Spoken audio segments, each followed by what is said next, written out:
And this is a very sad looking one. In fact, I would say it's maybe one of the worst looking plants in my whole collection at the moment. Been an ongoing pain in the ass for a while now, so I'm not sure how much longer it's worth it for me or the plants, but I am just at my wit's end with this plant at the moment. Hello everyone, and welcome back to my channel. If you're new here, hi, my name's Claire and this is Yoli. I make videos all about houseplant care, sharing tips and tricks I've learned over the years to help keep your plants happy and healthy. And today I thought I would take you through some plants that I've either completely given up with or ones that I'm just at my wit's end with and therefore probably would not buy again, and tell you why. But yes, I hope you enjoy it. Let's get into it.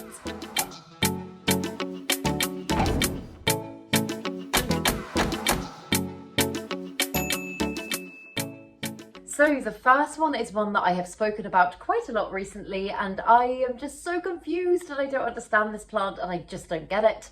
It is the Hoya katissii, and I am usually, on the whole, touch wood, fairly good with Hoyas. I've got lots of Hoyas in my collection. I feel like we just kind of get each other. I get beautiful growth out of them and things on the whole are good. Enter the Hoya katissii and everything that I thought I knew about Hoyas just goes straight out the window. Honestly, I just do not understand this Hoya, and I have tried time after time after time. I think my first encounter with the Hoya katissii was, I think, potentially back at the first plant swap. I got a few cuttings of it and I tried propping some in moss and I tried propping some in water, and neither seemed to root, and I was a little bit confused because that at the time was my kind of just go-to for Hoya, and neither seemed to work. And then I got myself a beautiful full plant from House of Kojo about a year ago. It arrived looking a little bit, I mean, it didn't look great when I got it, to be honest, and I was refunded the money from that. And I think to my knowledge, most people that received Hoya katissii from them also received them in similar states. I know my friend Emma's looked the same. And so I decided to chop the whole thing up and start again. And yeah, like I don't know, like this is the best I feel like I've got it looking to in a while. And if you look at the bottom section there, it's so curly, it's so dry, it feels like it's just going to yellow and die off. And the leaves are so thin as well. I've got a couple of strands here that look fairly healthy, and if I could just get them all looking like that, then my God, I would be so happy, because it's such a beautiful Hoya. I genuinely love it so much, and I would love to have this plant looking healthy in my collection, but I'm just very confused about what the best way to grow it is. And I've had very mixed opinions from different people that I've spoken to about it as well. So yeah, I think what I'm probably going to do is I'm probably going to try it as a terrarium plant for a little while, just because I know Hoyas do enjoy high levels of humidity, and I'm kind of thinking that if anything's going to work, then that's going to maybe work for it. But if this plant was to suddenly die a death and I wasn't able to save it, I would not be rushing out to buy it again, just because it has been, for me personally, more drama than it's worth. I know everybody will experience a different plant differently, but this for me has just been a little bit of a headache plant, as much as I love the potential of it. But yes, so that's plant number one. I'm going to take you around some others and we can talk through them together. And this next one, it kind of makes me sad that this plant has ended up on this list, because it is one that I absolutely adore. It's one of my oldest plants in my collection, but I am just at my wit's end with this plant at the moment. It is my big Alocasia portadora, and again, if you've watched my channel for a while, then you'll kind of know the full story with this plant. I've had it for years and years and years. It used to be way bigger than me, like as a floor plant, its leaves were like half the size of me. And I struggled with pests so much with this plant. And honestly, I know some people say that certain plants are a magnet for pests. I have never known a plant like this one. Like to the point that I ended up completely hacking it back. So it was just, getting caught in the hanging plants. It was just essentially bulbs in a pot, and I overwintered them and grew them back. And she is now growing again for me. But even this time around, I have been so vigilant with my pest checking. I've been so vigilant with my pest treating, and she has had spider bites, thrips, mealybugs, literally everything in such a short space of time, and I don't know what to do about it. And it's just, oh my goodness, it's just making life a little bit frustrating, because I am literally pest treating this plant sometimes multiple times a week. And it's, I mean, I try to isolate plants that have got pests as much as possible, but she's a very big plant. She does need quite a lot of natural light, so she's kind of going from being on the balcony to my bathroom for pest treatment, and just kind of vice versa at the moment. And none of the other plants in that area that she was in have got pests at all. Like, spider mites usually spread like wildfire, so I've been so vigilant with my pest checking, and just nothing. It's literally just this plant. And if anybody has any tips at all, please do let me know. I'm using predatory mites. I'm at the point now where I'm tempted to go back to chemicals for this plant, just because I don't know how else I'm going to be able to stop the problem from happening. And she is just the most beautiful alocasia in the world. I love her, but at this point now, and I'm not considering getting rid of her, but at this point now, if she didn't make it and I had the option to buy another one, I think I might look at alternative plants. I don't think I would go back and buy another one, despite how beautiful she is, just because she's been such a nightmare. And I know alocasias in general can be a little bit more prone to things like thrips and spider mites, and I have noticed it with a lot of others. In fact, I've got another alocasia here that I'll speak about later in this video, but I have noticed it with others, but with others at least I feel like, I don't know, I feel like I can kind of catch it quite soon and get it under control. And perhaps it's just because this one has got such vast leaves with so many kind of nooks and crannies in there that it's so difficult to get rid of them. But yeah, oh, in fact, I can see a thrip. Yeah, just killed a thrip. So currently I just feel like this plant is a little bit of a liability, and although I've got a very big emotional attachment to it and I do love it, it just is frustrating me that I can't get the pests under control. So yeah, that's where I'm at with that one. And then coming over to my cabinet, which I have just reorganised, by the way. I'm not going to do a full cabinet update now, but I've just given it a very lovely reorganise, and I think it's looking very nice. But at the back of my cabinet, tucked in the corner, is a plant that I'm thinking of giving up on. If I just clear some room so that I can get in there.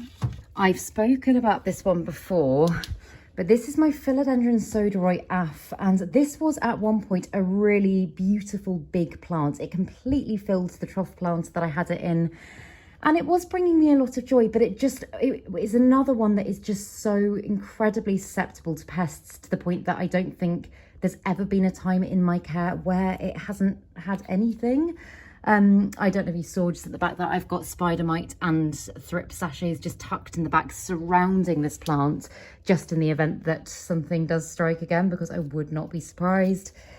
But I did make the decision to completely chop it up, and I've given a couple of sections of it away to different people that want to try growing this plant, because I'm a little bit baffled. But I just wanted to stick with one of the sections and see if I could get it to grow for me. And I'm just actually having a look at that leaf. Oh, is that a thrip in there? Yeah, it's actually got thrips in there at the moment. Oh my goodness, look at them. This is its first leaf. And I did give everything in my cabinet a really good check over the other day when I did the rearrange, but I'll have to get back in there now and have another look. So yeah, this is one, it's never looked particularly healthy for me. It's just got continuous pests. It doesn't seem happy in my care, and therefore I just think to myself, is it the plant for me? There are just some plants that don't work in certain environments, and I'm not sure that this is one that is going to be my plant. I'm also not a massive crawling plant person. They take up so much space and I don't have that much space. So maybe I'll give it one more go. But if this is a plant that I do pass along, it's not one that I'm going to be in a hurry to replace, I'm sad to say. And this is a very sad looking one. In fact, I would say it's maybe one of the worst looking plants in my whole collection at the moment. I'm pretty sure this is a prickly pear cactus. That's what I have always thought that it was. But actually when Emma came over recently, she said that she thought it was something else. So I will put what she said on the screen. And if you know for sure, please do let me know in the comments down below. But this is one that I picked up at, I was going to say TK Maxx. I think I picked it up at Wilko's That's very different to TK Maxx. I picked it up at Wilko's about 4 or 5 years ago. Again, it was a very little thing and it was just on a rescue shelf. And for a while it did really well. And I don't know, there's just something about it. I'm obviously showing you it in a really, really bad state at the moment, but there's just been something about it that, I don't know, it just hasn't really interested me that much. And so therefore it's really fallen off my radar a little bit, and I haven't watered it in quite a long time. And I will go and water it after this video because I do feel bad, but it has just become quite neglected. It's been tucked in the corner of a window down at the bottom by my big snake plant. I haven't really seen it that much. I haven't paid that much attention to it, and it's looking properly neglected. So I think my plan for this one, because I don't think there's any point in me keeping it just because I'm clearly not loving it. I think what I'll probably do is I will try and rehab it a little bit and get it looking a little bit healthier. Also, I'm aware that I'm falling down. I'm on my bed and I keep slipping. But I think I will try and rehab it. I think I will try and get it looking a little bit happier, a little bit healthier. And then I will see if anybody would like to rehome this plant. I've luckily got some very nice neighbours that are also quite into plants, so I'll ask them, I'll ask some friends. If not, I'll probably put a thing on my Instagram story and see if any of you guys would like it as well. But it deserves a loving home, and I think the only reason I've hung on to it this long is just because I've had it for a long time, and that is not a good reason to keep a plant. It doesn't mean that you should keep a plant just because you've had it for a long time. It's similar to what I was saying about my Alocasia portadora. There's just something about, I don't know, you've kind of got more of a relationship with the plant if you've had it for a while. But yeah, this one deserves much better than what I'm currently giving it. And this next one, I might need to put some clips in off because I've got it in one of my prop boxes and I'm not sure how well you're going to be able to see it on camera. But it is this little one just at the back here. It is the Philodendron Mermaid. And it's a plant, don't get me wrong, I really like the plant. I think I feel fairly similar about the Philodendron Mermaid to how I did about the Philodendron Sodoroi Af, the one that is just going very wrong in my cabinet. This one is doing brilliantly in the prop box, and I think it would probably continue to grow fairly well in the prop box. But as soon as I take this plant out of a propagation box, everything seems to go very wrong. And again, pests have been drawn to this plant. And I know I'm talking a lot about pests in this video. I will always have probably a plant with pests in my home. But on the whole, I am pretty on top of my pest checking. It's just that some plants are just, I don't know, they just seem to attract them more. And this is one that every single time I've had to chop it back, put it in my prop box and start again because spider mites have been the worst one for this for me. And although I do think it's beautiful, I think the markings on its leaves are absolutely stunning. And oh my goodness, one of you over on my Patreon the other day was showing me your Philodendron Mermaid and it just blew my mind. It was one of the most beautiful ones I've ever seen, and that is what is making me want to stick with this plant. But again, currently at the moment, I think I will give it another go. I will try and kind of acclimate it very slowly to this room, to kind of normal room humidity. I'll leave it next to a humidifier and I'll see how I get on. But if it doesn't work this time, it's going to a new home and I probably won't be getting it again just because the struggle for me hasn't been worth it. And like I say, I know it is different for different people. There's some plants that I find really easy that some of you guys will struggle with. And there's some that I will struggle with that you guys will probably find really easy as well. So yep, that's just a struggle one for me and one that I don't think is worth the fight much longer. And this next one doesn't look like much at the moment because it is just a stump in a pot, but it's my Alocasia Purple Sword. And I got this one probably about maybe 5 or 6 months ago now when I went to visit Gabon Green. And it's an Alocasia that I've never owned before. I've seen it, one of my friends, Lottie, has the most beautiful purple sword and I saw hers and I was like, oh my goodness, I would love that plant. And since I've had it, it has just given me nothing but issues. I've had the constant kind of Alocasia cycling thing. I've had it giving me a leaf and then dropping a leaf. And I feel like I've kind of kept it in all of the right conditions. It's had very good light. It's had fantastic humidity. I really have tried with this plant and it has also had pests very badly. It's had mealybugs quite badly, and for an Alocasia, like, I find that quite surprising. So I did actually make the decision to take it out of the soil that it came in. It was the recycled, kind of more sustainable houseplant soil that Geb and Green use, but I have just put it into the soil that I feel more comfortable with, just in case there were eggs or anything nasty lurking in there. And I can see it's kind of trying to do something for me again, so I think I'm gonna give it another go. I'm not gonna pass the plants along to someone else just yet. But I don't know. I just don't know. I know how much I love my friend's plants. I don't know how much I'm gonna love it. And I think I might have just potentially fallen in love with the idea of the plants. And because it's just been one thing after another in the time that I've had it, I'm a little unsure, but I'm gonna give it another go. But currently it's one that if it was to die, I'm not gonna let it die, but if it was to die, I probably wouldn't replace. I've got some in my collection that, oh my goodness, if I was to lose them, like for example, my Philodendron Splendid, if that was to die, I would be heartbroken and I would rush out and I'd buy another one. Whereas with some like this, I don't really know how much I'd notice it. So yeah, that is where I'm up to with it. I'll keep you updated with it. I do hope that I can get it back. I do hope that I can get the pest issues under control. And I hope that I can form a relationship with it, because I'd really love to fall in love with this plant. But currently, there's not much to fall in love with. And above my bed, I've got my Anthurium Magnificum, and this is a plant, again, this isn't one that I'm completely giving up with. I'm not getting rid of it, but I do just feel a little bit at my wit's end with, because I have tried this plant in so many different areas of my home. I've tried it in so many different conditions. I've tried it in so many different substrates, and it just seems to be going downhill. And when I say going downhill, I don't mean damage on the leaves like this, because a lot of this was here when I already got it. But it's got this weird damage up here that almost looks pest related, but I have given it sorry, I'm trying not to tread on my dog here, such a good check over so many times, and I cannot see anything. I have treated it, I've had sachets around it of predatory mites, and it's not giving me any new growth at all. It hasn't done for probably 8 months now. It's just looking progressively worse and worse, and I'm not quite sure what I'm doing wrong. And although I will absolutely stick with it with this plant, and I will do everything I possibly can to get it back to health, it's just getting to the point now where I'm like, oh, should I pass it on to somebody else to have a go with, because I'm sure lots of people want this plant, and is it making me happy? Do I feel like I'm getting anywhere?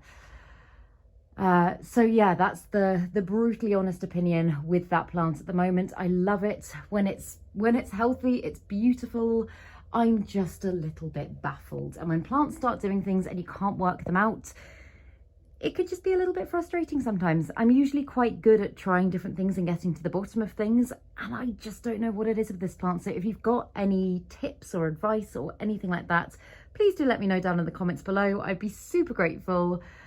But in the meantime, that's why it's on the list. And this one, my Pink Princess Philodendron. I'm not saying that I'm getting rid of this plant, although I am 100% thinking about it. I know I've been thinking about it for a little while. It's just one that has just not brought me joy in a while, and I feel, there's a part of me that feels guilty saying that, because I know she is such a beautiful, gloriously big plant. Like, she's bigger than me now. On the whole, she's doing okay. She's got a little bit of growth that's doing funky things down the bottom, but on the whole, she's doing okay. And I really want to love her, but for some reason I have just fallen out of love with her. I think when I first got the Pink Princess, to be totally honest, when I first got the Pink Princess, I got it because everyone was raving about it. I was seeing it all over social media, and I was like, cool, I'll get a cutting and I'll grow it myself. And I was really proud then of how well the cutting grew and how she developed, because she was tiny when I first got her. This was only, I think, maybe 2 years ago, a year and a half ago. And then I was just kind of very proud of my achievement of being able to grow her to the size that she is today. And that is the thing, I think, that has stopped me from parting with this plant sooner.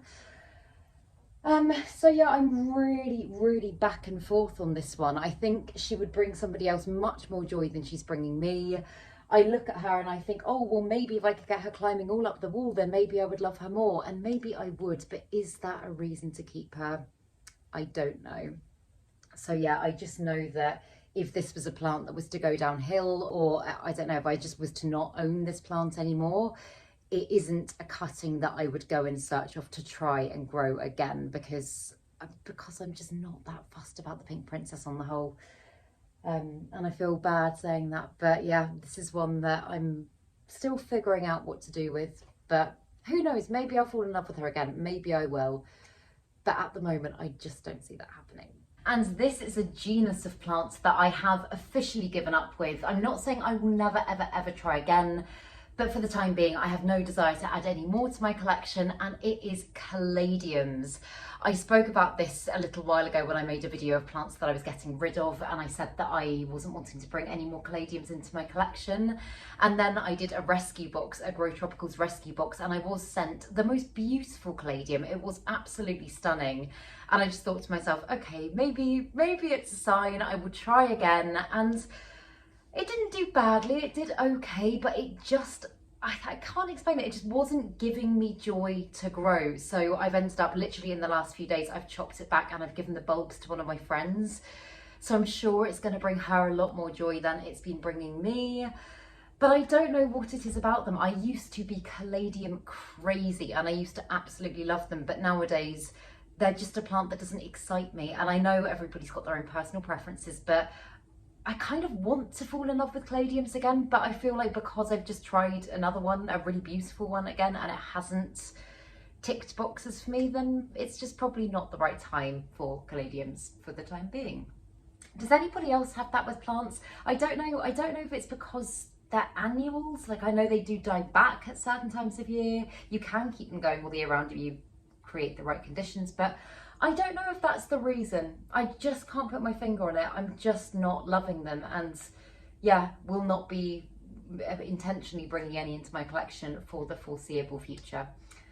But yeah. And finally, this is a plant that I feel about ready to give up on, and I've spoken about this one before, and I've been on a journey with this plant. It is my Pteris albolineata fern, and when I first got this one, I won't go into all the details because I know I've spoken about this a lot on my channel, but when I first got this plant, it was looking beautiful, it was looking elegant, it was looking healthy and gorgeous for about a week. And then almost overnight, it just died. It just turned crispy and horrible. It completely dried up. I had to chop the entire plant back. It looked just like an empty pot of nothingness for a really long time, and I've just put a little humus tub over it. I've kept the soil fairly damp and it has grown back. And this is probably, I think, about 5 or 6 months worth of growth. So it obviously hasn't grown back amazingly in that time. It's given me some, but not a lot. And I've just recently started trying to transition it out of being in its little humus tub all the time to normal room humidity. And I've taken the acclimation really, really slowly, and I have had it right next to my humidifier as well. So it's still been getting very good humidity, but already it's starting to go all transparent and brown, and it's just starting to look awful again. And I don't want to be a negative Nancy, but I can just see the cycle kind of continuing and me chopping it back again and then having to do the same thing again. And I think if that does happen, it's probably just the case of it's a plant that's not quite right for my home environment, or maybe it's just a plant that I'm not very good with, and I will probably again find another home for it because it's so beautiful when it does well, and it's one that I was genuinely really, really excited to have in my collection. But it's been an ongoing pain in the ass for a while now, so I'm not sure how much longer it's worth it for me or the plants, because this can't be fun for the plant. It does seem quite stressful. But yeah, this is where I'm currently at with it. I'm doing kind of 3 hours a day in here, and then I'm taking it off and running my humidifier for the rest of the day. So it's still getting high humidity. I'm going to continue to do things that way, and I'm going to hope that it turns a corner and things are good. But I'll keep you updated. I'll keep you updated with all of these plants.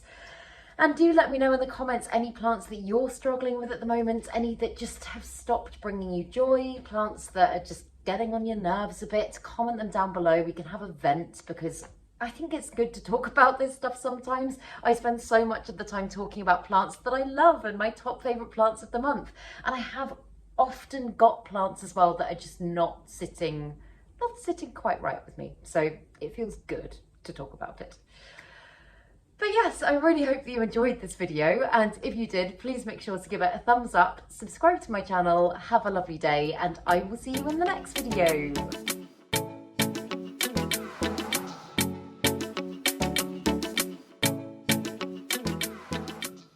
Stay sexy, plant lovers.